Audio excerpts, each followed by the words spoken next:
Eh bien, on va démarrer ce webinaire numéro 3 sur les transitions environnementales, donc organisé par Allcan Alliance for Climate Action Now, donc un objet interdisciplinaire de l'université Paris-Saclay. Et aujourd'hui, eh bien, on a la chance de recevoir Lucas Nizac, qui est directeur général des services de la ville de Los Angeles, donc dans le Pas-de-Calais, au sein du bassin minier. Et donc, il va nous parler notamment de l'appropriation citoyenne pour la production locale d'énergie renouvelable, en s'appuyant notamment sur un exemple assez probant, d'une initiative qui s'appelle Mine de Soleil. Donc, je vais laisser Lucas se présenter et puis nous exposer un petit peu ce qui s'est passé donc au sein de la commune de Los Angeles. Donc voilà. Lucas, on vous écoute. Yes, parfait. Est-ce que le son fonctionne toujours? Tout Très est bien. OK. On peut Parfait. peut-être juste ajouter, Maxence, que les questions peuvent être mises dans l'option Q&R, Question and Response, questions et réponses. Merci Nathalie pour ces précisions. Yes, bonjour à toutes et tous. Ravi de partager du coup cette petite heure avec vous. C'est ça, on a une heure là devant nous. Alors le temps peut-être que de nouveaux participants arrivent, me présenter en quelques minutes. Donc Maxence l'a mentionné, donc Lucas Nizac, directeur général des services à la mairie de Los Angeles. Moi, je suis arrivé dans cette collectivité en 2018. À la base, je viens du privé. Voilà, pour tout vous dire, je suis ingénieur génie civil de formation. Dans ma vie, je devais faire du béton, sauf que j'ai jamais fait de béton de ma carrière. Et donc, je travaillais pendant 10 ans dans des structures privées où je faisais de la certif environnementale, où je certifiais tout et un peu n'importe quoi. Et j'ai envie de me réaligner, donc j'ai rejoint les équipes de la ville de Los Angeles en 2018 comme chargé de projet transition énergétique. Donc j'ai occupé ce poste-là pendant 2 ans, où pendant 2 ans, je me suis notamment occupé de mines de soleil, que je vais vous présenter là juste après. Et depuis 2020, depuis bientôt 5 ans, j'occupe maintenant le poste de directeur général des services, vu que notre ancien DGS, Geoffrey Maton, est à présent le maire de la commune. Et donc, forcément, on ne peut pas être DGS et maire. Donc voilà. Donc, j'ai eu la chance de succéder à notre maire actuel au poste de DGS, avec tout ce que ça peut du coup signifier. Mais je continue à parler et à développer Mine de Soleil. Donc, je suis très heureux là de pouvoir partager cette expérience de la ville de Los Angeles autour de l'énergie citoyenne. Voilà pour le petit propos introductif. Alors, on va procéder au partage d'écran. Ça a fonctionné il y a 10 minutes, donc il n'y a pas de raison que ça ne fonctionne pas maintenant. Partager.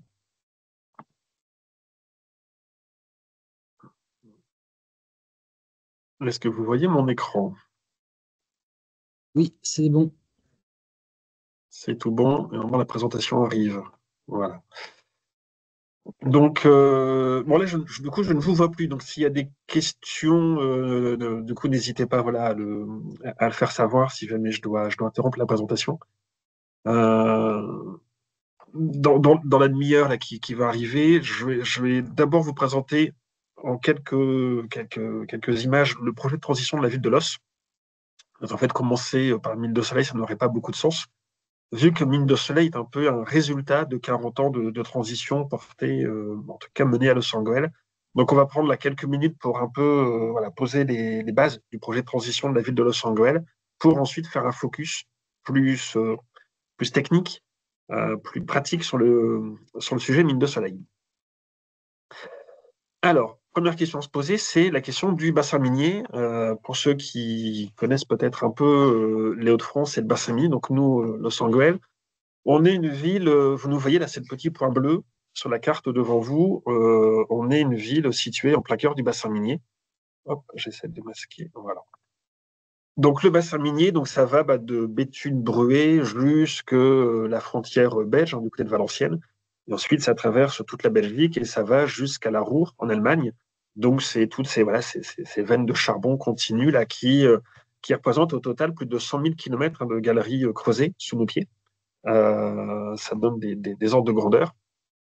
Et nous, à Los, notre histoire, elle est en grande partie marquée par cette exploitation minière, une exploitation mono-industrielle pendant 300 ans. Donc forcément, ça laisse des marques, ça laisse des traces. Et quand la mine ferme dans les années 80, ici à Los, le dernier puits de mine ferme en 1986, on parle d'effondrement total, enfin local, mais total, dans le sens où, à l'époque, dans les années 80, les mines, c'était pas des houillères, c'était pas que l'emploi, c'était tout. Le club de foot, c'est le club de foot des mines. Le médecin, c'était le médecin des mines. L'école, c'était l'école des mines. Donc tout tournait autour de l'exploitation minière. Et donc quand les houillères ferment, c'est tout l'écosystème social local qui s'effondre. On parle maintenant d'effondrement avec la crise climatique et tout ce qui va avec. Mais en fait, à notre petite échelle, on a déjà connu un effondrement il y a de cela à peu près 40 ans. Donc, et derrière, il y a tous les impacts sociaux. On avait une société qui était très paternaliste parce que tout était régenté, dérivé par les houillères. Et du coup, quand ça ferme tout ça, quand ça s'arrête, c'est une perte de repères profonde pour toute la population. Hop. Cet héritage post-industriel, forcément, il a encore des traces aujourd'hui. On va voir après juste sur une cartographie, mais on a 9 puits de mines sur le Sanguel. Alors, il n'y a quasiment plus rien en surface. Et on a 8 terris, dont les 2 plus hauts d'Europe, qui sont vraiment notre fierté, notre étendard ici à l'échelle de l'Os et du bassin minier. Il faut aussi avoir en tête que suite à cette exploitation minière en sous-sol, il y a eu des affaissements de plus 15 mètres. Alors, pas du jour au lendemain, ça s'est fait progressivement, mais on a des poches qui se sont créées. On a eu des affaissements allant jusqu'à 15 mètres par endroit, avec derrière des habitations à raser, des réseaux à refaire, des voiries complètement détruites. Ça nous a laissé des friches. On a 20% de friches à l'échelle du bassin minier, ce qui est quand même pas rien. Alors, des friches, ce n'est pas une contrainte, c'est aussi des opportunités, notamment pour la biodiversité. Ça nous a laissé de la pollution liée à l'exploitation minière. Et aussi, ça nous a. Il faut avoir en tête que notre population, en 100 ans, a été multipliée par 10. On est passé, grosso modo, de 600-700 habitants avant l'exploitation minière à quasiment 8000 au plus haut de l'exploitation minière. Donc, avec tous les impacts que ça peut avoir sur l'aménagement d'un territoire. Hop. Vous avez là devant les yeux une carte de Los Angeles. Ce qu'on évoque aussi souvent, c'est que notre histoire, elle est marquée par l'histoire des mines, elle est aussi marquée par la guerre. L'os a été détruite 5 fois par les guerres. D'ailleurs, on a beaucoup de sites de mémoire du Commonwealth ici sur Los Angeles. Donc, détruite quasiment par toutes les guerres. On a la chance que, vous le voyez sur la carte, quasiment tous les puits de mines étaient plutôt au sud de la ville. Donc, ça nous a laissé tout le nord de la ville, en tout cas une très grande partie du territoire, libre d'exploitation minière. Donc, on a pu y développer l'agriculture, et notamment l'agriculture biologique. Ce qui fait qu'actuellement, on a un peu plus de 20% des terres agricoles qui sont en terres bio. C'est un autre aspect de la politique de transition à l'os, c'est qu'on travaille aussi des questions alimentaires, agricoles. Et donc, on développe beaucoup de cultures biologiques ici à l'os. Et donc voilà, rapidement, pour vous positionner l'os dans son histoire et dans ses spécificités spatiales. Les grandes étapes de la résidence lossoise, là, vous avez un peu devant les yeux le référentiel de la transition à Los Angeles, mais qui est partagé par plein d'autres structures. C'est comment on passe d'un ancien modèle. Nous, ici à Los, c'était le modèle des mines, avec des ressources finies, le charbon, avec tous ses impacts, tous ses rejets, insupportables à la fois pour la société, pour l'environnement, enfin bref, pour l'ensemble de l'écosystème. Et comment on amène ce territoire qui part d'un ancien modèle vers un nouveau modèle. Donc ça, c'est typiquement une trajectoire de transition. Et donc, ce nouveau modèle, il est basé sur des signaux faibles, des nouvelles références à trouver, un nouvel imaginaire à construire pour embarquer toute la population, embarquer tous les partenaires, tout l'écosystème local dans cette conduite du changement. Et donc, c'est comment on crée collectivement ce nouvel imaginaire, ce nouveau récit autour des transitions, et surtout comment, et ça c'est un truc qui nous est très très cher, comment on passe du local au global. C'est-à-dire que comment en fait on ne se fait pas juste plaisir ici à notre petite échelle, mais comment, dans tout ce qu'on entreprend, tout de suite, on essaie de poser les bases pour que ce qu'on initie ici, ce qu'on innove ici à Los, sur une petite ville du bassin minier, puisse ensuite nourrir des trajectoires à l'échelle intercommunale, régionale, nationale, voire internationale. Dans les grandes étapes, dans les années... Donc tout commence pour nous, je voulais poser en introduction, 86, fermeture du dernier puits de mine à Los. 2 ans avant, le maire de l'époque, Marcel Caron, sent qu'il y a un truc qui joue. Grosso modo, il saisit, il voit l'opportunité que peut représenter un choc comme une fermeture des mines dans les années 80. Et tout de suite, il a cette intuition, avec les élus de l'époque, hein, de faire autrement. Dire que quand les mines ferment, la tendance dans le bassin minier à l'époque, c'était de dire amis mineurs, merci pour tout, on n'a plus besoin de vous, maintenant, grosso modo, rentrez chez vous, on va faire autre chose. Et donc, on avait une tendance à déconstruire complètement le modèle des mines dans une forme de rejet collectif. Les élus lossois de l'époque prennent le contre-pied de ce truc-là, en disant, mais en fait, les mineurs, derrière les familles de mineurs, il y a des femmes, il y a des hommes, il y a des enfants, il y a des familles.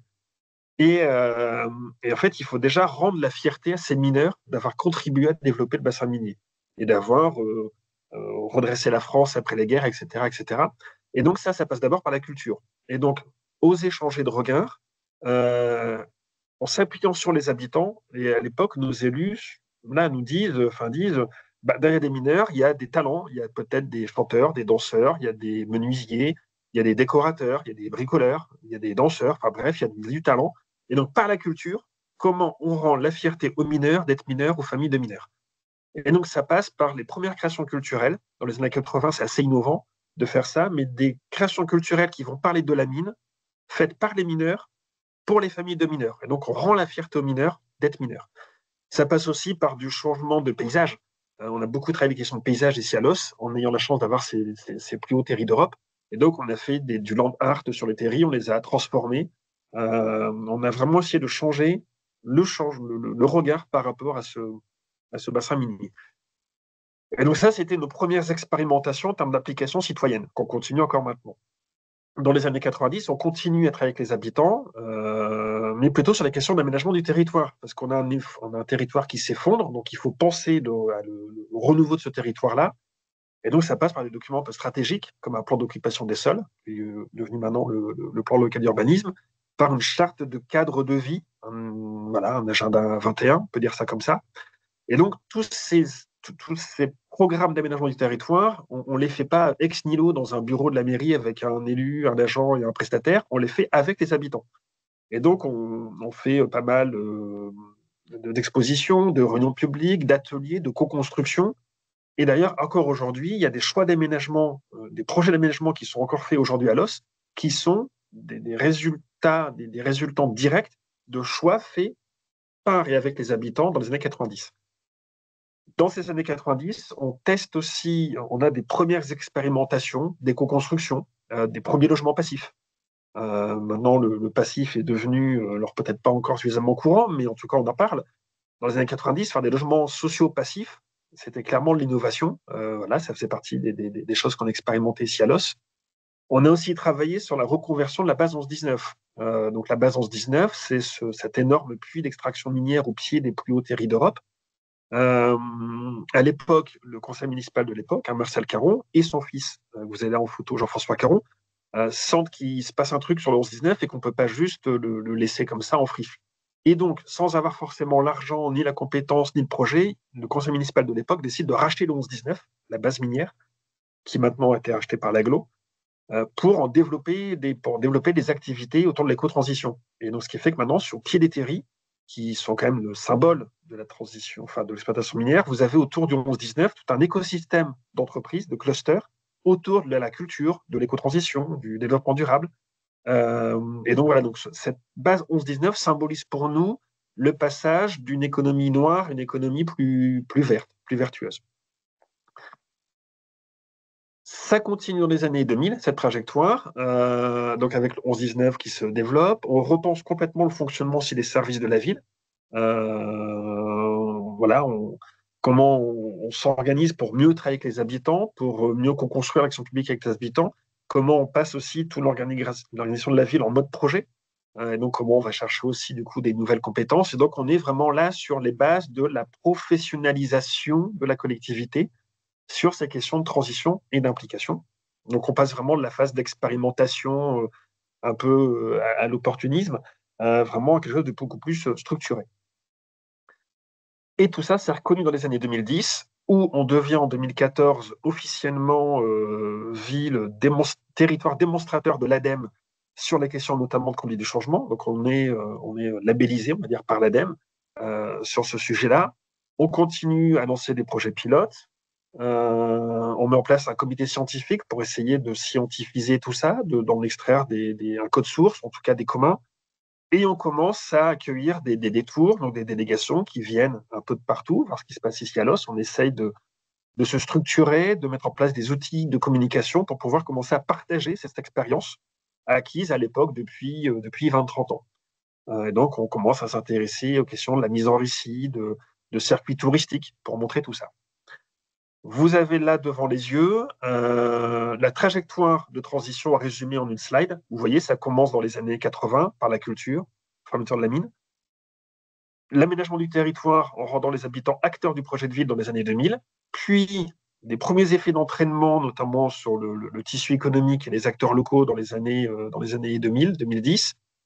Et depuis fin des années 2010, début des années 2020, on est clairement maintenant sur une question de changement d'échelle. Et donc, on n'est plus dans l'expérimentation, on est vraiment dans...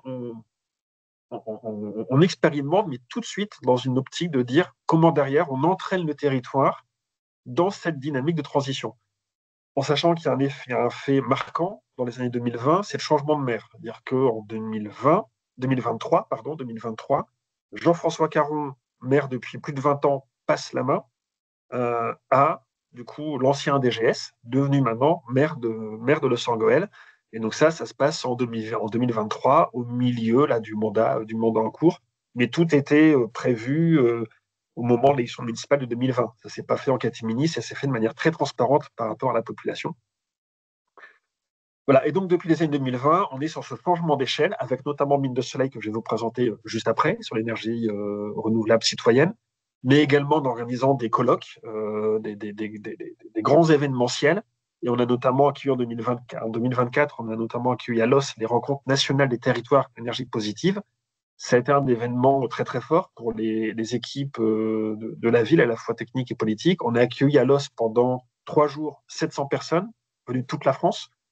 Ils sont venus voir ce qui se passe à Los. Ils ont essayé de comprendre un peu le code source lossois. C'était vraiment très fort comme événement pour nous. Il faut imaginer que ça représente pour une ville de moins de 7000 habitants, accueillir 700 personnes, c'est pas rien. Ça, on ne l'a pas fait tout seul. Et en fait, quand on a présenté la candidature de Los pour accueillir ce rencontre TEPOS, on a voulu tout de suite embarquer tout le territoire. Donc l'idée, c'était de dire, c'est Los qui candidate, mais fini, on va aller voir ce qui se passe sur toutes les villes du bassin minier. Donc on a pris le bus, on a été voir ce qui se passait dans toutes les villes voisines. Et donc ça a permis de mettre aussi la lumière sur la transformation du bassin minier dans cette optique de transition énergétique environnementale. Voilà. Donc c'était là très rapidement. J'ai peut-être été un petit peu vite, mais ça vous a permis d'avoir connaissance un peu de la trajectoire de transition de Los Angeles. Et là également, vous avez devant les yeux, résumé en une slide, le code source un peu de référentiel de la conduite du changement. Ça passe par ces valeurs communes, cette histoire commune, et vous l'avez compris, ça passe notamment par cette histoire de la mine, cette histoire de la guerre, l'importance de l'agriculture à Los Angeles. Donc ça, c'est un peu le terreau commun qu'on nourrit avec tous nos habitants. C'est-à-dire qu'on part d'une histoire commune, et ça, c'est la base avant de se projeter sur un avenir ensemble. La mise en récit, la question des approches narratives, elle est centrale, elle est structurante dans toutes nos politiques publiques. Et ça, c'est vraiment le socle de tous nos projets. Derrière, on a 4 piliers. On a l'implication habitante. Tous nos projets, quels qu'ils soient, du plus petit au plus grand, d'une aire de jeu pour enfants à accueillir la rencontre TEPOS, on le fait en impliquant nos habitants. Et c'est pas juste leur demander de signer un chèque à la fin ou de dire qu'ils sont d'accord avec ce que les élus souhaitent. C'est vraiment, on rend l'habitant acteur de la transformation du territoire. Et ça, c'est vraiment très, très profond. On l'a documenté, tout ça, dans nos politiques publiques. C'est vraiment au cœur du projet de transition de la ville de rendre l'habitant acteur de sa propre transition. Il y a la pensée de l'action systémique. On a un organigramme qui est un peu particulier, on a des façons de travailler à l'os qui sont un peu particulières. On considère que la réponse de tout est dans tout et qu'il ne faut surtout pas cloisonner l'action publique. Et au contraire, il faut étudier, il faut mettre en place le plus de ramifications possible sur tous nos champs politiques publics. C'est aussi une façon d'embarquer la population. Des fois, on fait venir les habitants sur une approche culturelle et ça nous permet de les emmener sur la thématique agriculture, alimentation. On les fait venir sur une dynamique éducative et derrière, on les embarque sur une question énergétique.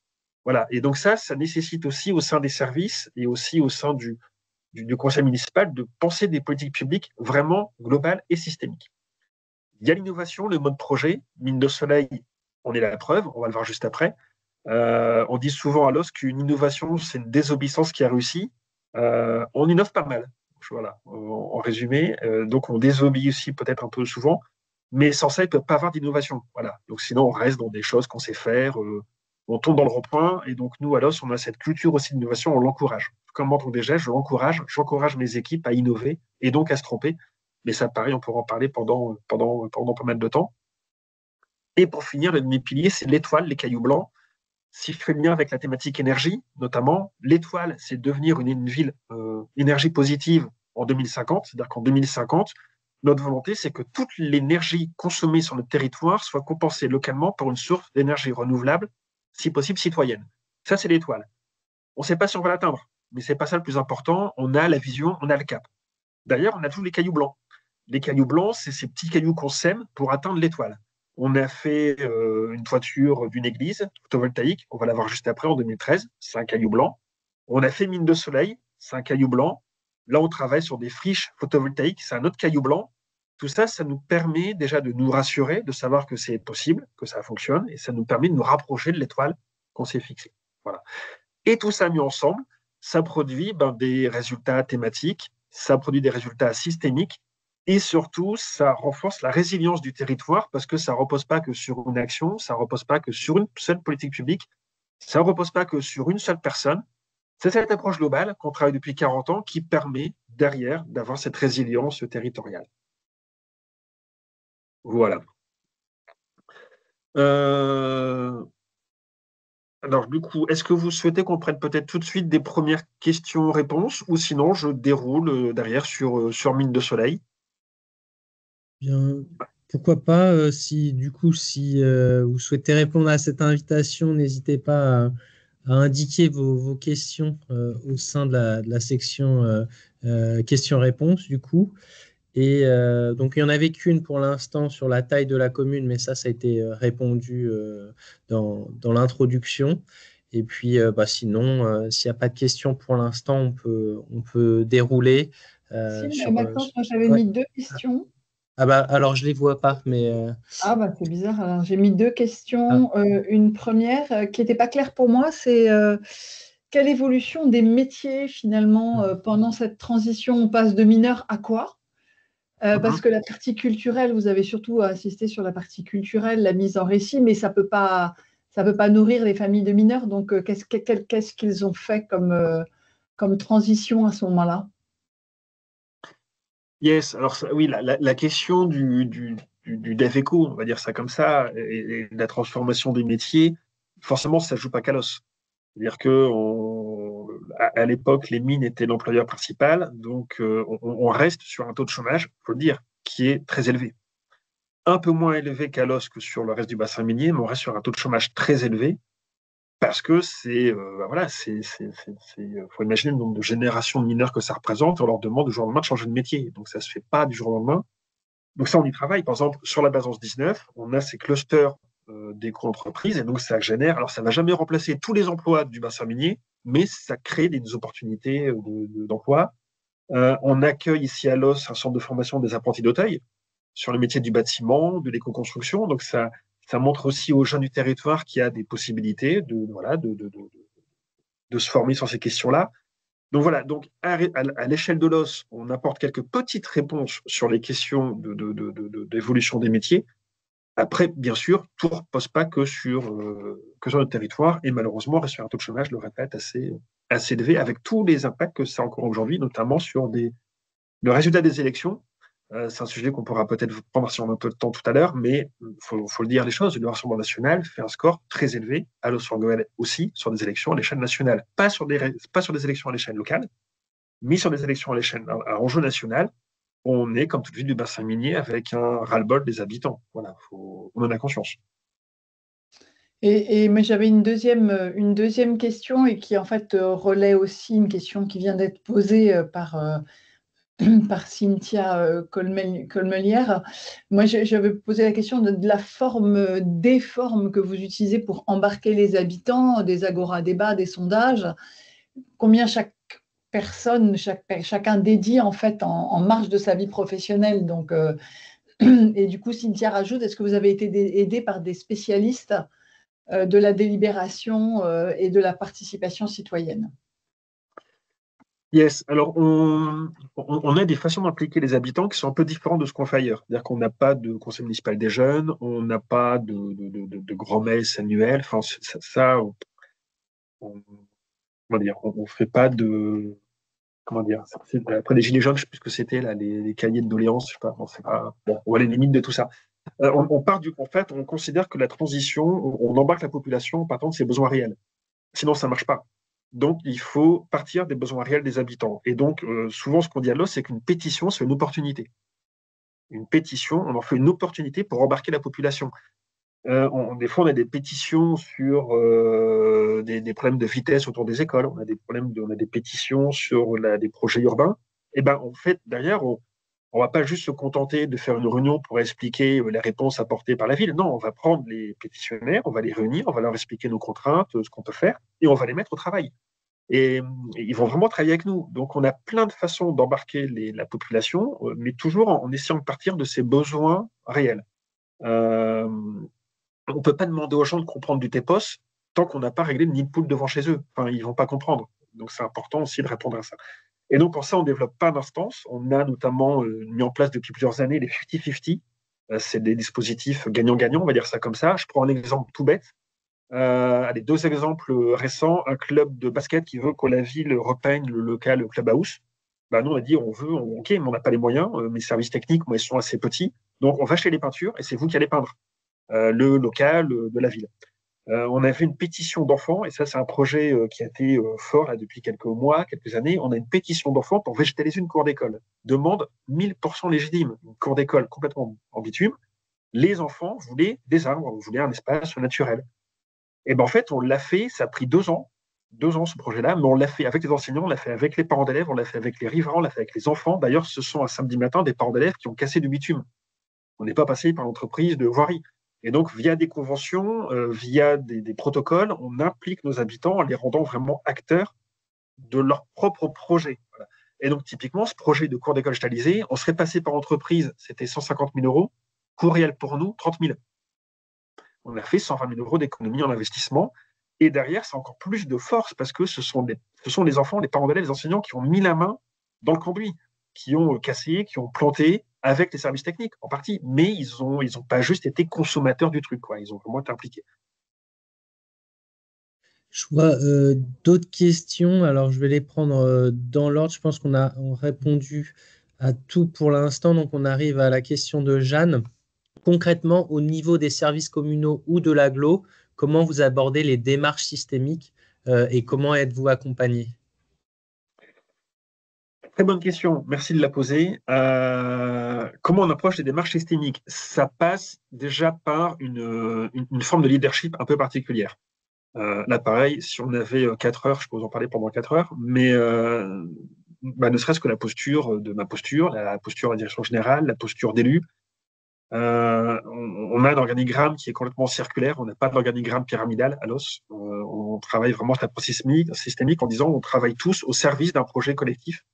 Et d'ailleurs, même ma désignation même de DG, c'est un peu particulière parce que on a candidaté à plusieurs sur le poste, de manière coopérative, ensemble. Parce qu'on ne se voyait pas candidater l'un contre l'autre au sein des équipes sur le poste de DGS. Et puis, quand on est sur un projet de transition qui dure depuis 40 ans, savoir qui est le chef, en fait, on s'en fiche. C'est pas ça qui compte. Et souvent, l'élément de réponse que j'apporte aussi, c'est que dans mes équipes, quand je fais des recrutements, alors j'en fais assez peu, parce que j'ai la chance d'avoir un turnover très très faible, mais ceci explique cela aussi. Mais moi, le savoir-faire, en fait, je m'en fiche un petit peu. Moi, je vais surtout aller recruter des savoir-être. Quand on travaille avec les habitants, on n'est pas là pour dire à l'habitant, je suis élu, je suis agent, voilà la réponse, soyez d'accord avec moi. Ça marche pas, on ne crée pas la confiance. Donc, ça nécessite une certaine posture d'humilité, ça nécessite des méthodes d'animation un peu particulières, des méthodes de construction des petits publics, de aller vers. Et donc, ça, c'est plutôt du savoir-être que du savoir-faire. Alors, je ne dis pas que le savoir-faire n'est pas important, mais quelqu'un qui ne sait pas animer une dynamique collective, il a beau être expert photovoltaïque, je n'en veux pas dans mes équipes. Voilà. Donc, je préfère quelqu'un qui sait animer une dynamique collective, qui va se former sur les questions techniques, mais qui a avant tout le bon savoir-être. Et donc, ça nécessite aussi une forme de. Des fois, je parle de lâcher prise. Quand on manage une équipe comme ça, quand on a la chance de bosser avec une équipe comme ça, il faut aussi traiter les questions voilà, du lâcher prise, de la façon de faire confiance, la posture d'humilité. C'est pas forcément simple pour des élus de rentrer dans cette posture d'humilité. Quand on est élu, on a tendance à vouloir se rassurer, à vouloir avoir raison. Et ben, d'oser se dire qu'une partie de la réponse, en fait, elle est chez l'habitant et pas forcément au sein des murs de la collectivité. Voilà, ça nécessite des façons de penser un peu différentes, mais ça, on le travaille depuis 40 ans, cette posture-là. Merci. Une dernière question, peut-être qu'on reprendra un peu le fil de la présentation pour pouvoir avoir l'aspect plus Yes. sur l'énergie citoyenne et renouvelable. Donc, Cynthia demande une question intéressante d'ailleurs sur la proportion d'habitants qui participent régulièrement et aussi la diversité de ces habitants. Voilà, si, je suppose qu'il n'y a pas un groupe qui s'accapare la discussion publique et d'autres qui en seraient exclus. Comment vous gérez ça? Alors, de manière très globale à l'échelle de la ville, comme dans toute structure, toute collectivité, on se rend compte qu'il y a un délitement du lien social. Ça, on essaie de le documenter, on essaie de le comprendre ici à l'os. Et on se rend compte qu'on a de plus en plus du mal, de difficultés à mobiliser les habitants. Et on se rend compte que petit à petit, ça repose sur un noyau. Enfin, c'est quand même un gros noyau. On n'est pas sur un noyau de 3 personnes, mais on a tendance à avoir les mêmes habitants qui se mobilisent, qui s'impliquent, etc. Et par exemple, les jeunes, on a actuellement beaucoup de mal à mobiliser les jeunes. Pourtant, ce sont des jeunes qui sont convaincus par ce qu'on fait sur les projets de transition. Enfin, les jeunes n'ont jamais été autant en recherche de sens, mais nos méthodes actuelles, on voit que ça ne marche pas forcément. Et donc, par exemple, on vient d'être lauréat d'un appel à projet de la région de France, la Gear Up, pour aller mobiliser les jeunes. On vient de lancer un compte TikTok. Enfin, on essaye des nouvelles façons aussi d'animer des réunions. On va aller là sur le numérique, sur l'IA. C'est un truc qui nous paraît intéressant d'explorer pour aller aussi chercher les jeunes. Donc, c'est une sans cesse remise en question de comment on touche un maximum de public. Mais donc, je ne sais pas si j'ai répondu vraiment à la question, mais c'est vrai que ça, on a du mal à toucher toute la population. Attention, ce n'est pas le but. On aura toujours des habitants réfractaires, pas contents, pour lesquels, quoi qu'on fasse, ça ne va pas. Voilà, donc ça, mais on ne va pas mettre toute notre énergie à aller convaincre ces irréductibles Gaulois de la résistance et du franc changement. On va, on, va, on va surtout aller s'appuyer sur ceux qui sont déjà convaincus pour aller toucher des sacs de plus en plus larges de personnes à convaincre, mais on ne cherche pas non plus à convaincre 100% de la population. Ça serait une utopie. Entendu, bah merci. Bah, je laisse reprendre le Yes. cours de la présentation. Juste le temps que ça se lance, en termes de proportion, s'il y a 7000 habitants environ, ça représente quand même genre 10% de la population. Il y aurait peut-être 500, 700 personnes qui participeraient ou c'est quand même beaucoup moins ou beaucoup plus juste pour avoir une idée pour Il y a, embarquer. c'est ça, en fait, il y a tellement de formes d'implication habitante à l'os que c'est difficile de donner un chiffre. Vous avez D'accord. vraiment ce qu'on appelle, par exemple, le périmètre des bâtisseurs lossois. Des bâtisseurs lossois, c'est des lossois qui ne sont pas élus, ils ne sont pas conseillers, ils ne sont pas agents, mais ils sont dans un cercle très, très proche des équipes de la ville, et donc on les considère quasiment comme faisant partie des équipes. Dans Mine de Soleil, vous avez des lossois qui sont hyper impliqués, on va les voir juste après, et ils font quasiment le boulot d'un agent de la ville en termes de suivi des productions, etc.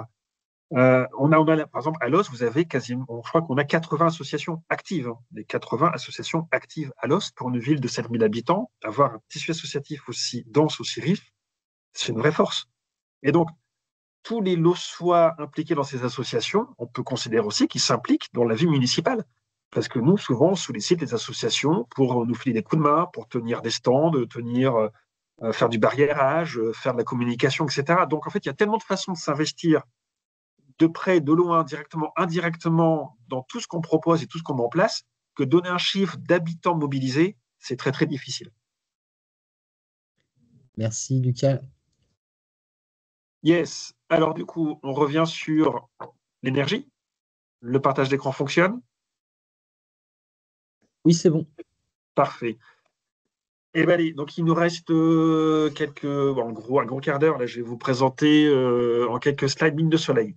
Mine de Soleil, vous avez devant les yeux l'église photovoltaïque de la ville qu'on a fait en 2013, une des premières églises solaires de France. Là, les panneaux nous appartiennent. À l'époque, on devait rénover l'église, donc on a lancé un marché de travaux classique avec une maîtrise d'œuvre, et donc là, on avait un lot photovoltaïque. Les panneaux nous appartiennent. L'électricité est revendue à Enercop, et ça nous ramène chaque année 5 000 € dans les finances de la ville. Sauf qu'on veut être TEPOS, territoire énergie positive. Pour être TEPOS, des toitures comme ça, il en faudrait beaucoup, beaucoup, beaucoup, beaucoup. Et on n'a pas les moyens. On n'a pas une petite ville, on fait partie des 100 villes en termes de revenus fonciers les plus pauvres de France. Donc, il faut qu'on soit inventif, parce qu'on ne peut pas financer autant de panneaux solaires. Je vais pas revenir aussi sur la philosophie de la ville, mais avant d'aller aussi vers les ENR, en quelques mots, mais avant de se dire on développe des ENR, sachez-le, on travaille aussi les questions de sobriété. Ça, c'est la première pierre. Mais aussi les questions d'efficacité. Sinon, ça ne sert à rien de mettre des panneaux solaires si on consomme tout le temps plus d'énergie. Donc, on travaille d'abord la sobriété, puis l'efficacité, et en parallèle, on développe les énergies renouvelables, et on est pleinement dans la philosophie, notamment de Negawatt. Alors, comment est les mines de soleil? Vous avez devant les yeux l'équation de base posée dans les années en 2016, 2015, 2016. On se dit, on veut massifier la production d'énergie renouvelable locale, si possible citoyenne. On veut impliquer les habitants fortement dans le truc qu'on imagine et qu'on n'imaginait pas vraiment à l'époque. On veut limiter les impacts sur les budgets de la collectivité, parce qu'on n'a pas beaucoup d'argent. Et tout de suite, on veut une volonté d'essaimage à l'échelle du grand territoire, au niveau des agglos du bassin minier. Ça, c'était l'équation qu'on a posée à nos partenaires en ingénierie à l'époque. Et ils nous ont aidés à créer Mine de Soleil. Vous avez l'appareil devant les yeux, les grandes étapes du projet. Alors, il faudrait qu'on l'actualise un peu parce que depuis 2021, il s'est passé d'autres trucs, heureusement. Mais donc, 2016, on lance la faisabilité. C'est quoi notre potentiel photovoltaïque? Donc, on regarde un peu nos toitures. On a 30 toitures municipales sur l'os, 30 bâtiments publics. On lance des diagnostics, on enlève les toitures mal orientées, mal exposées, avec trop de choses en toiture, etc. Donc, on passe de 30 toitures à 12 toitures. Sur ces 12 toitures, on lance des diagnostics en charpente, diagnostic plomb, charpente, amiante, et on passe du coup de 12 à 8 toitures. Il y en a 4 qui nécessitent trop de travaux. Et donc on se dit, banco, on va lancer un plan solaire citoyen sur ces 8 toitures. À l'époque, on lance un sondage, en 2018, on lance un sondage dans le municipal. L'idée à l'époque, c'est de créer une SIC. On passerait par la création d'une société coopérative, intérêt collectif, où des habitants se réuniraient pour porter l'investissement des toitures que la ville mettra à disposition via une convention d'occupation temporaire, entre autres. On a 20-30 habitants qui nous disent « Ok, ça nous intéresse, mais on n'est pas expert technique, juridique, photovoltaïque, on n'est pas ingénieur, on n'est pas financier, donc on ne veut pas y aller tout seul. On veut que la ville soit avec nous. » Et là, on se dit « Ouais, mais une ville dans une SIC, ça ne marche pas. » Et heureusement pour nous, en 2018, c'était en août 2018 de mémoire, il y a la loi TEPCV qui sort. Et donc, c'est une loi qui permet de créer des sociétés de projet, des SAS, entre autres, dans lesquelles une ville peut devenir actionnaire avec d'autres partenaires si l'objet de la SAS, c'est le développement des ENR locales. Et donc, en fait, la loi nous donne la solution à la problématique qu'on se posait à l'époque. Et donc, on change l'idée, c'est plus de créer une SIC, c'est plutôt de créer une SAS dans laquelle la ville sera actionnaire.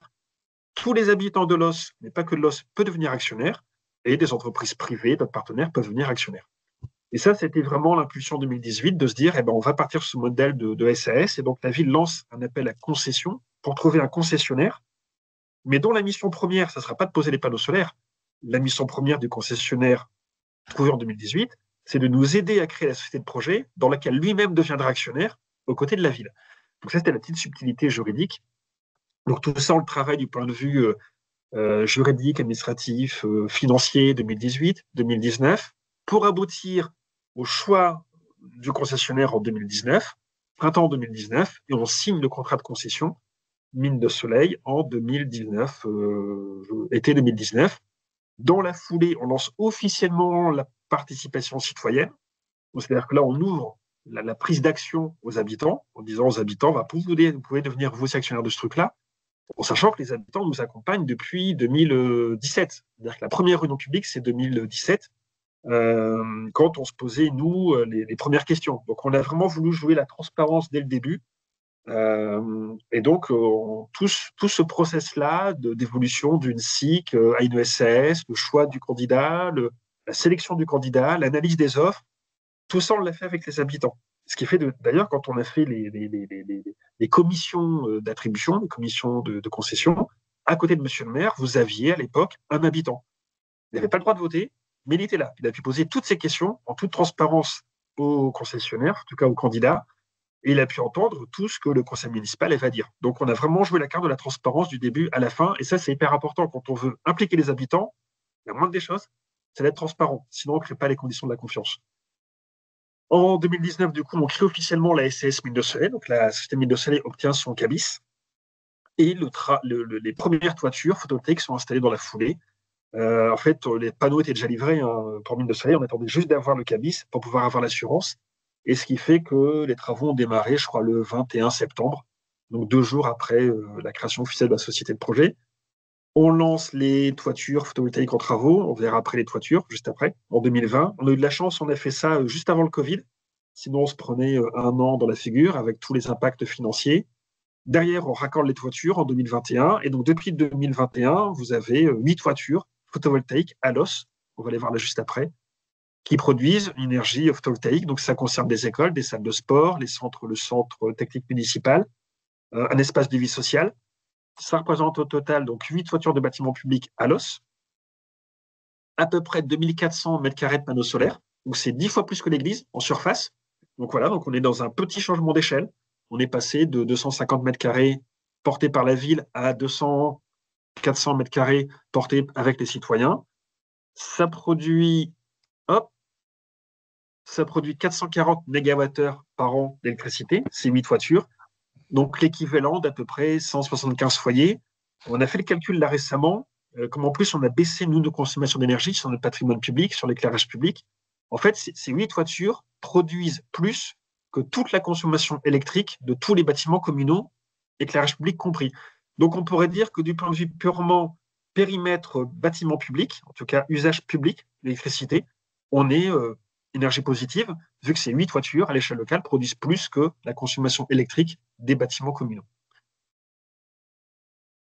De mémoire, j'avais mis quelques photos après. Voilà, vous avez là quelques photos des toitures.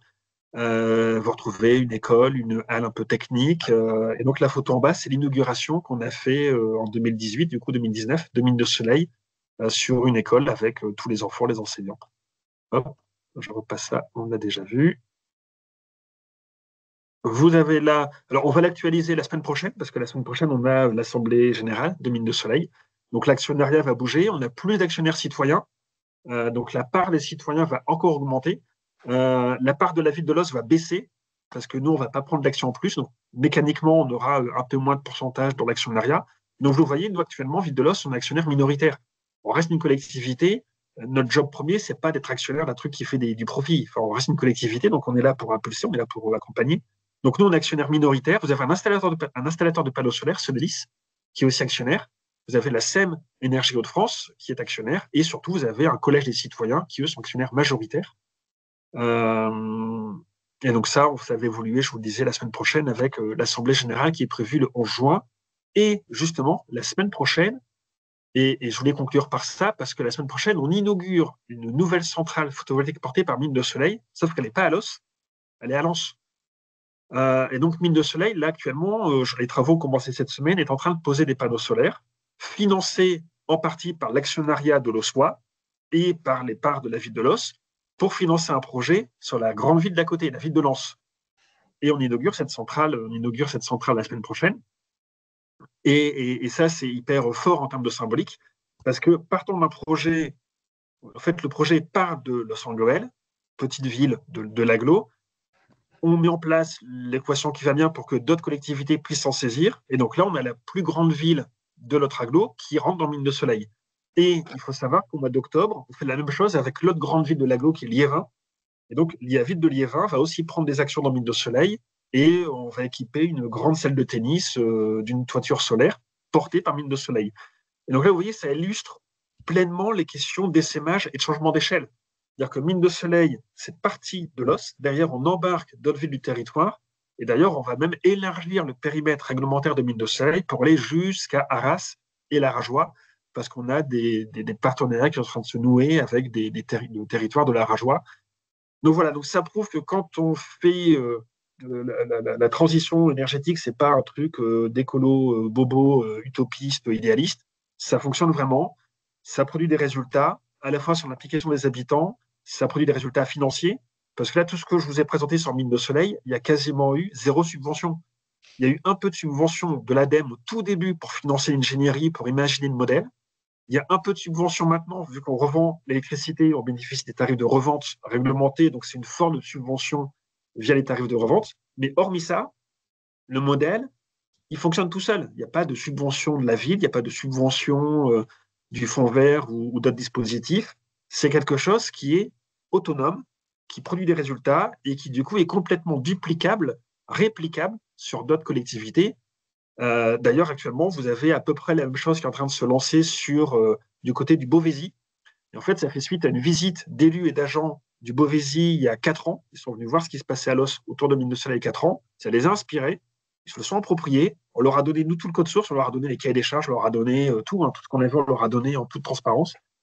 Ils ont travaillé tout ça. Et donc là, on a une petite cousine de Mine de Soleil qui est en train de se lancer du côté de Beauvais. Voilà. Donc tout ça, ça produit des résultats et c'est pas que c'est pas que des slogans. Voilà. Rapidement pour vous présenter à la fois le projet de transition de la ville et de manière plus opérationnelle le projet Mine de Soleil. Merci beaucoup pour toutes ces explications. Là, un petit peu plus technique sur cette mise en place de la SAS Mine de Soleil. Je vais prendre une question de Valérie, alors qui était avant la présentation de Mine de Soleil, mais je pense que ça peut s'appliquer à ce projet en particulier et aussi à toute la philosophie de la ville. Donc, elle pose la question de la réplicabilité sur les autres communes. Et est-ce que vous travaillez, donc ça a été affiché comme une ambition dès le départ, hein, et donc comment ça se matérialise, ça se concrétise? Et je l'évoquais, mais c'est vraiment au cœur de ce qu'on fait à l'os. C'est-à-dire que d'ailleurs, on est financé par l'ADEME pour ça, pour être territoire pilote. Et être pilote, c'est pas juste montrer un chemin que personne ne peut suivre. Donc, on accorde beaucoup d'importance à tester des choses qui sont en effet réplicables, assimilables par d'autres territoires. On l'évoquait pour Mine de Soleil, et d'ailleurs, c'est même des fois un peu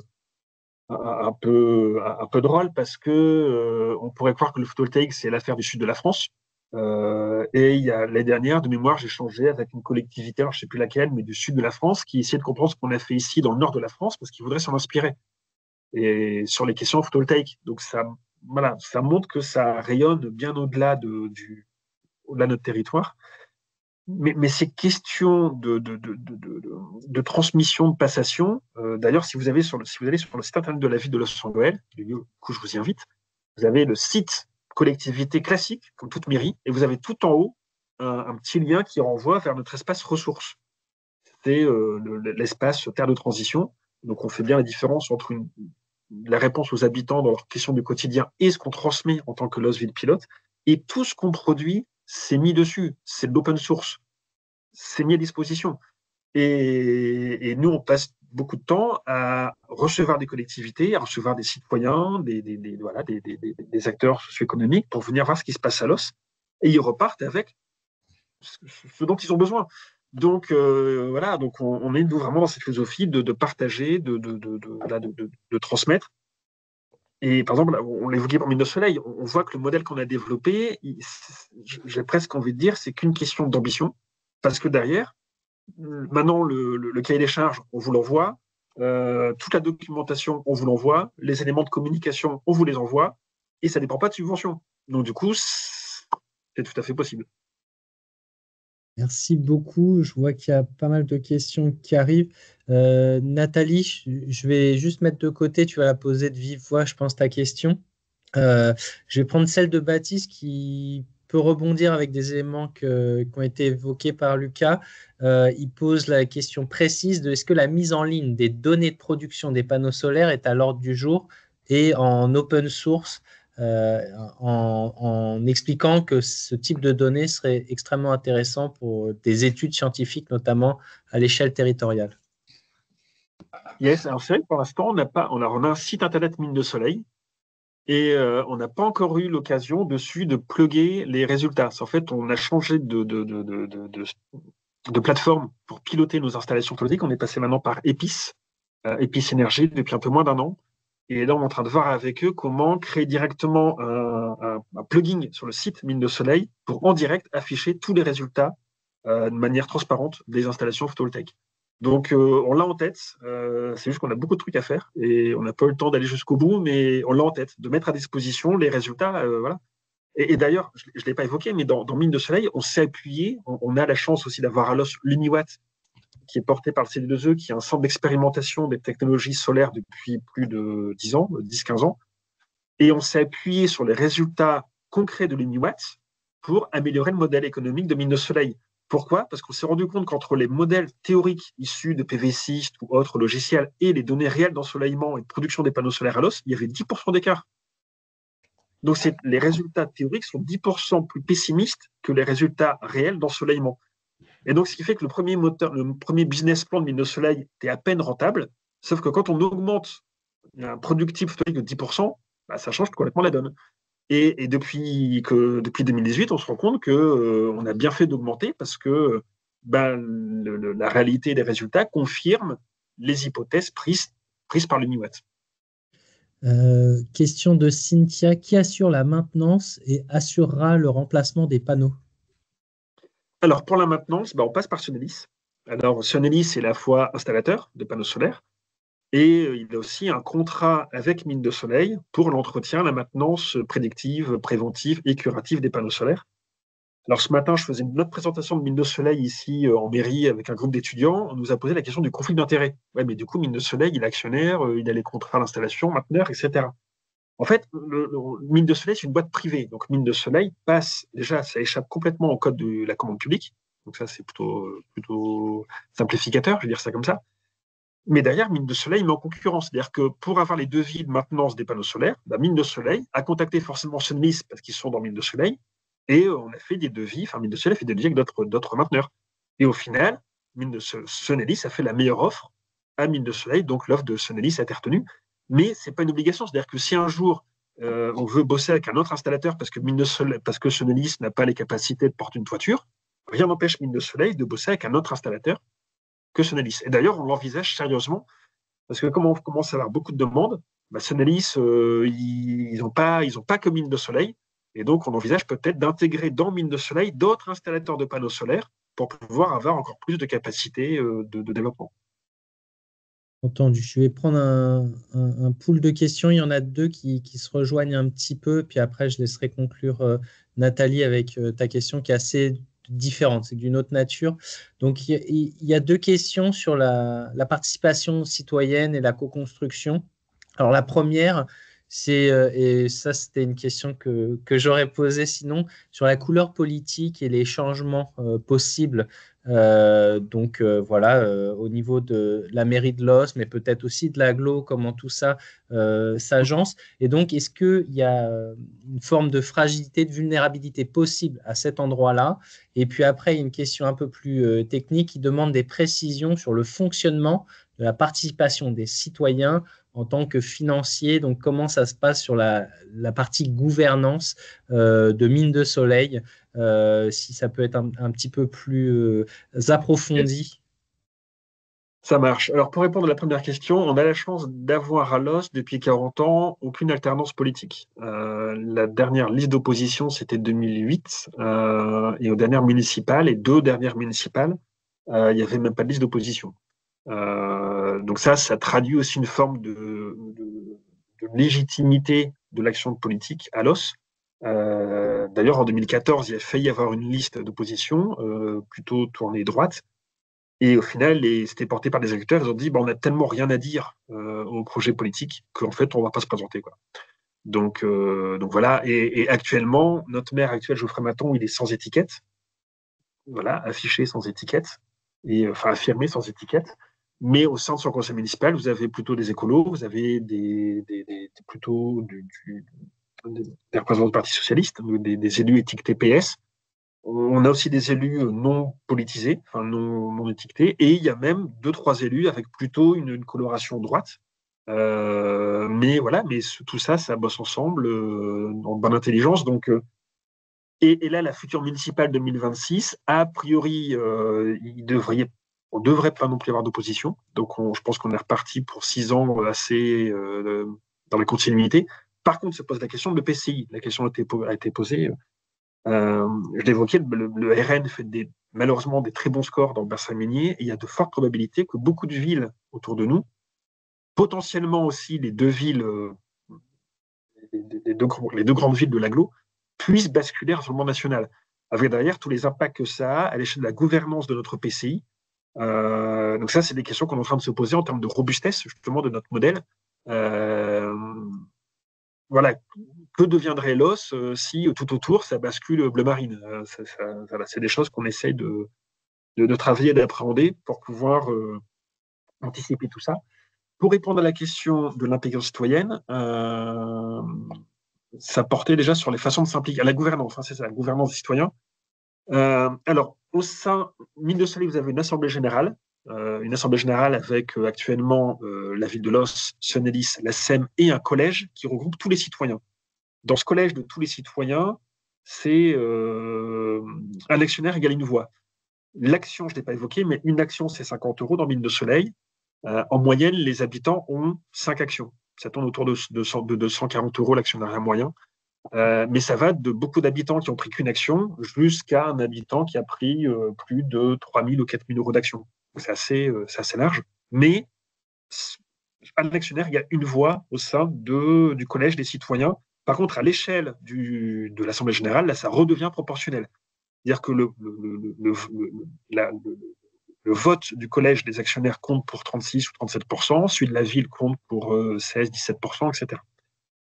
Ensuite, vous avez un conseil de gestion dans lequel la ville a un siège, Sonelis a un siège, la SEM a un siège, et pour l'instant, il y a un siège réservé aux habitants. Donc, il y a un habitant qui représente les 130 citoyens actionnaires de Mine de Soleil, et on se réunit à peu près tous les 3 mois au conseil de gestion. Et entre les deux, on a créé un truc facultatif qu'on appelle le comité consultatif des citoyens. C'est pas obligatoire, mais on ne voulait pas perdre la dynamique des habitants engagés depuis 2018, et on ne voulait pas que le petit noyau d'habitants qui nous a aidé à porter Mine de Soleil disparaisse dans le groupe des citoyens actionnaires. Et donc, très régulièrement, ce petit groupe de citoyens qui est renouvelé tous les 3 ans se réunit. Et par exemple, c'est eux qui portent la newsletter de Mine de Soleil. Et donc là, ils viennent de la faire paraître en prévision de l'Assemblée générale. Et donc, cette newsletter-là, elle est faite par les habitants, les citoyens actionnaires, pour les citoyens actionnaires. Ça ne passe pas du tout par le service com de la ville. On ne relie même pas. On la découvre comme tout le monde. On leur fait entièrement confiance. Vous avez aussi dans ce groupe d'habitants, dans ce comité consultatif, notamment un habitant qui est quasiment connecté tous les jours sur la plateforme Épice. Et donc, c'est lui qui appelle Sonelis en disant attention, il y a une bizarrerie sur une toiture, elle produit moins que prévu, il y a peut-être un problème technique, etc. Et donc, on a vraiment des habitants qui font le relais de communication, qui assurent le suivi des centrales et qui aussi, surtout, vont parler de Mine de Soleil à d'autres habitants. Et ça, c'est hyper important. Quand on essaye d'aller convaincre d'autres collectivités dans la Mine de Soleil, alors moi, souvent, j'en parle au DGS, c'est plus simple, DGS à DGS. Les élus en parlent aux élus, mais il n'y a rien de tel que des habitants pour aller convaincre d'autres habitants de mobiliser leurs élus ou leurs collectivités pour faire pareil. Voilà. Donc, on a vraiment des habitants qui s'impliquent dans Mine de Soleil. Parfait. Je vois qu'on a dépassé, là, on vient de passer l'heure. Peut-être, Nathalie, tu veux poser ta question? Je pense qu'elle est importante Et puis après, on conclura. Je suis désolé, notamment Jessica, j'ai un peu chanté toutes les questions qu'il y avait, mais à la rigueur, peut-être qu'on peut mettre en relation ou voir comment échanger s'il y a des questions plus précises. Nathalie, je te laisse la main. Oui, oui, oui, non, c'était pas. En fait, dans tout ce genre de projet, aujourd'hui, il faut faire un suivi post. Et donc là, je vois bien que vous faites le suivi post, j'imagine, sur la question énergétique, notamment. Mais est-ce que vous avez d'autres indicateurs environnementaux que vous suivez? Donc, par exemple, installer des panneaux partout, enfin, dans beaucoup d'endroits en ville, ça peut changer la température de la ville, ça peut avoir des interactions avec d'autres éléments, peut-être, je ne sais pas, la biodiversité, parce qu'il y a un coefficient réflecteur qui fait que toute la faune aérienne peut être potentiellement impactée. Voilà. Est-ce que vous avez un suivi? Pas encore. Voilà. Comment est-ce que vous interagissez avec la science éventuellement sur ces sujets-là? C'est un grand sujet que l'évaluation des politiques publiques en général. Et ça, on y travaille aussi parce que, alors à l'os, on a souvent la tête dans le guidon. Vous l'avez compris, on a beaucoup de projets. Là, on a parlé que d'énergie, mais on fait la même chose sur l'alimentation, la mobilité, l'agriculture, enfin sur tout le champ d'action politique. Mais si on produit sans jamais évaluer, ça ne marche pas. Donc, par exemple, on a été accompagné il y a 2 ans par Cadran Conseil, à qui on a confié une mission d'évaluation des politiques publiques de la ville de Los, mais pas pour évaluer nos politiques publiques. La mission de Cadre Conseil, c'était de former une partie des élus et des agents de la ville, de manière assez collégiale, sur les méthodes d'évaluation des politiques publiques pour que nous-mêmes, on crée notre propre référentiel d'évaluation des politiques publiques. Parce que sinon, si on confie ça à un prestataire, il va nous faire un référentiel, on va l'utiliser une fois, 2 fois, le prestataire part, les équipes changent, on a perdu toute la mémoire. Et donc maintenant, sur tous nos projets, on a collectivement pris cette culture de l'évaluation. Et donc avant même de commencer un projet, d'ailleurs maintenant c'est presque devenu un running gag en interne, on dit, c'est quoi les indicateurs? Tu y as pensé? Et on se pose la question avant même la première réunion technique ou le premier copil. Et des fois sur des choses qui sont très subjectives. Quand on traite dans l'application habitant, pour trouver des bons indicateurs pertinents, c'est pas juste le nombre d'habitants mobilisés. Ça va bien au-delà sur des choses qu'on a des fois du mal à évaluer. Et donc ça, on y travaille. Et donc on a plein de référentiels qui existent, on a plein d'évaluations qui ont été faites. Alors des fois, on découvre même que des évaluations sont faites sur l'os sans même qu'on le sache. On est tellement en territoire d'expérimentation qu'on a des fois des thèses, des travaux de recherche qui se font et on les découvre, comme tout le monde, par voie de presse. Mais, et d'ailleurs, ça nous pose des fois des difficultés. Et ça, on y travaille. C'est un projet qu'on a pour le mandat suivant, autour de la rénovation d'une médiathèque municipale, mais je ne vais pas rentrer dans le détail, de comment on arrive enfin à capitaliser 40 ans de livrables et d'études faits sur ce qu'on a pu initier à Los Angeles. On se rend compte qu'on a tellement de littérature, qu'on a tellement d'études, de livrables, de revues scientifiques qui ont produit des choses sur l'os et qui se sont posées ces questions d'évaluation, de pourquoi ça marche, de pourquoi ça ne marche pas, c'est quoi les communs, c'est quoi les avarants, etc., qu'on n'arrive plus, on n'arrive pas, on n'a pas le temps de capitaliser tout ça. Et c'est un sujet qu'on essaye de travailler avec un consortium. Et par exemple, pareil, on peut en parler beaucoup, mais on a l'IA qui émerge en ce moment, et l'IA, on la laisse passer, ou on l'apprend, on la subit, enfin bref, c'est un vaste sujet de nos sociétés, l'IA. Et ben on se dit on essaie de réfléchir à l'os, comment on peut faire une IA qui est au service du projet de transition, qui vient le booster, l'accélérer, mais sans remettre en cause les fondamentaux de ce qu'on porte depuis 40 ans. C'est-à-dire que si en énergie, on fait des questions de sobriété, c'est pas pour donner tout à bouffer à ChatGPT pour que ça consomme beaucoup d'énergie. Enfin, à un moment, c'est un non-sens. Et donc, c'est comment on prend la question de l'IA dans un modèle de résilience territoriale posé depuis 40 ans. Et comment l'IA peut être un support, un outil, peut-être pour nous permettre d'avoir accès plus facilement à cette masse documentaire qu'on a assemblée depuis 40 ans, pour en extraire encore davantage de choses, pour que ça puisse encore accélérer la diffusion, la transmission de tout ça, mais dans un modèle qui reste éthique, citoyen, durable, open source, enfin qui coche toutes les cases.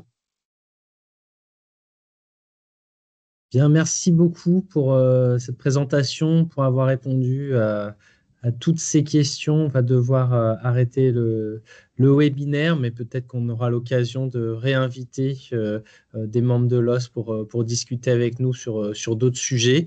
Voilà, a été évoqué l'alimentation, peut-être d'autres sujets, mais voilà, moi je suis très content d'avoir pu vous recevoir et puis avoir parlé de ce territoire qui est pas forcément très connu. Donc, sur l'ensemble, on va dire, national français ou au-delà. Et je tenais quand même à souligner tous ces efforts qui ont été faits, la continuité. Je pense que ça fait partie des succès, hein, ça, 40 ans de se poser la même question et la stabilité politique, ça a été évoqué, c'est quand même quelque chose qui me semble aussi important, mais dans un contexte, donc ça a été évoqué un peu pudiquement, mais qui est dur, hein. Je veux dire, c'est quand même, il faut comprendre ce que c'est l'effondrement d'un territoire, c'est strictement ce qui s'est passé. Donc de partir de là, d'avoir pu se réinventer, je trouve que c'est vraiment inspirant pour les autres territoires. Et puis voilà, donc je remercie tous ceux qui ont participé, qui ont posé leurs Merci beaucoup. questions. Et puis à très bientôt pour un prochain webinaire. Au revoir. Merci. Au revoir. Au revoir, bonne journée.